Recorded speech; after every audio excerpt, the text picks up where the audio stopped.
Right now, if you wanted to cross the ocean, you'd book a flight. 12 hours, a movie, a meal, and you'd land on the other side of the planet without even getting your feet wet. If a flight wasn't an option, you'd get on a ship built with steel, powered by engines, guided by satellites bouncing signals down from space. You wouldn't think twice about it. Now take all of that away. No plane, no ship, no engine, no map, no compass. Not even a rope to tie two logs together. Just open water in every direction, further than your eyes can see, for days at a time. Most people alive today would not survive an hour out there.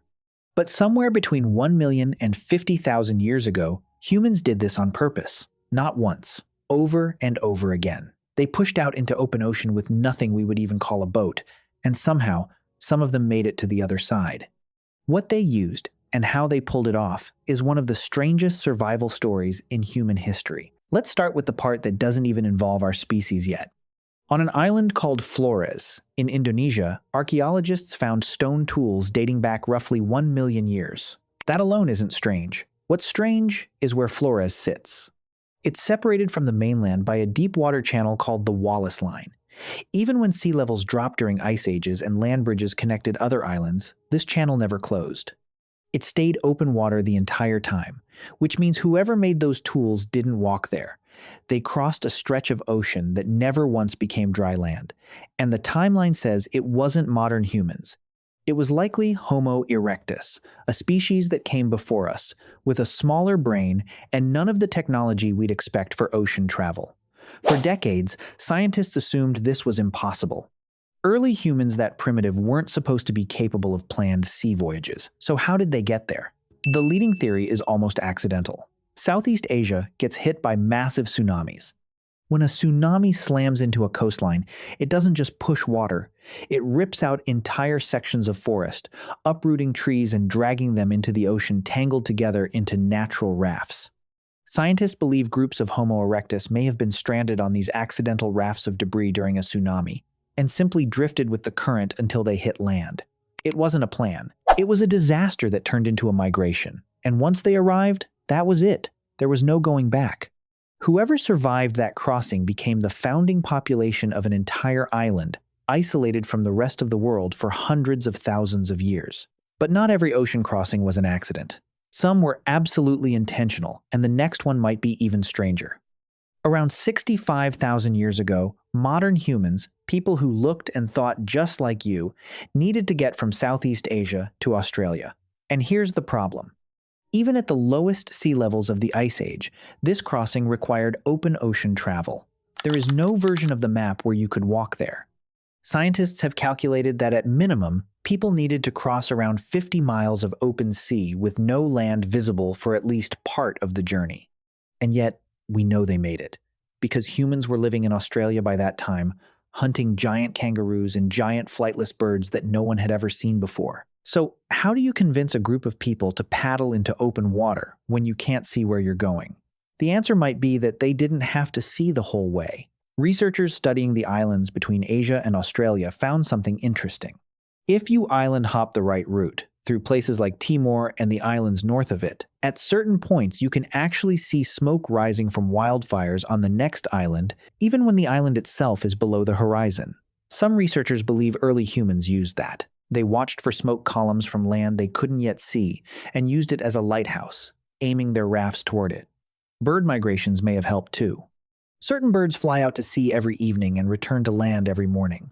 Watching which direction they flew back to at dusk could point you toward land you couldn't see yourself. As for what they were actually floating on, we don't have any surviving boats from 65,000 years ago. Wood doesn't last that long. But researchers have tried recreating what they might have used. In the early 2000s, a team built bamboo rafts using only tools and materials available during the Stone Age.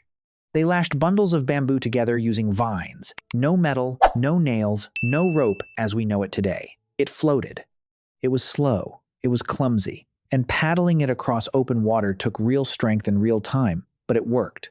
Which means the technology gap wasn't the raft itself. It was the will to get on it and paddle into water with no visible end.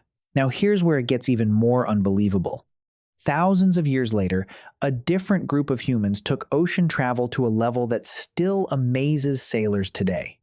The people who spread across the Pacific Islands, what we now call Polynesia, crossed thousands of miles of open ocean between tiny islands, some of them smaller than a single city block, scattered across an area larger than the entire continent of Asia. They had no compass, no metal tools, no written charts. And they did this roughly 3,000 years ago, hopping from island to island until they had settled nearly every habitable piece of land in the Pacific, from Hawaii to New Zealand to Easter Island, thousands of miles apart from each other. How they navigated is honestly one of the most impressive feats in human history. They read the ocean itself like a map. Polynesian navigators memorized the pattern of swells, the way waves bounced off distant islands and bent around them, creating patterns you could feel through the hull of a canoe long before you could see land. They tracked stars, memorizing which stars rose and set at which points on the horizon, essentially using the entire night sky as a giant compass with no instruments at all. They watched cloud formations, because clouds often form differently over islands than over open ocean. They tracked the flight patterns of birds, and the color of the water, and the direction of currents, all of it memorized and passed down verbally from master navigator to apprentice, with no written records at all. In the 1970s, scientists and native Pacific Islanders built a traditional double-hulled canoe called the Hokulea and sailed it over 2,000 miles from Hawaii to Tahiti, using only these ancient navigation techniques, no modern instruments allowed. It worked. They arrived exactly where they intended to. Which means everything historians once assumed was luck was actually skill, so refined it looked like magic to outsiders. Here's the part that's easy to miss in all of this. Every single one of these crossings, the accidental tsunami rafts, the smoke-chasing island hoppers, the star-reading Pacific navigators, ended the exact same way if it failed. There was no rescue boat. No Coast Guard. If your raft broke apart, or the currents pulled you the wrong way, or you misjudged the stars, you didn't get a second attempt. You simply vanished into open water. For every successful crossing we know about because people survived to have descendants, there were almost certainly countless others who paddled out and were never seen again. We only know about the winners. The oceans kept every other story.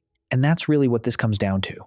Somewhere in your ancestry, whether your family history stretches back to islands in the Pacific, or the coasts of Southeast Asia, or anywhere humans eventually spread to, there's a real chance someone stared out at water they could not see across, with no idea what was on the other side, and no way to turn back once they started. And they paddled anyway. You board a plane today and complain about turbulence. They stared at open ocean with nothing but bamboo and starlight, and calculated it was worth the risk. The ocean hasn't changed one bit since then. We just stopped being afraid of it. And it's easy to forget that fear was earned the hard way, by people who had absolutely nothing standing between them and the deep water except their own hands and a raft they built themselves.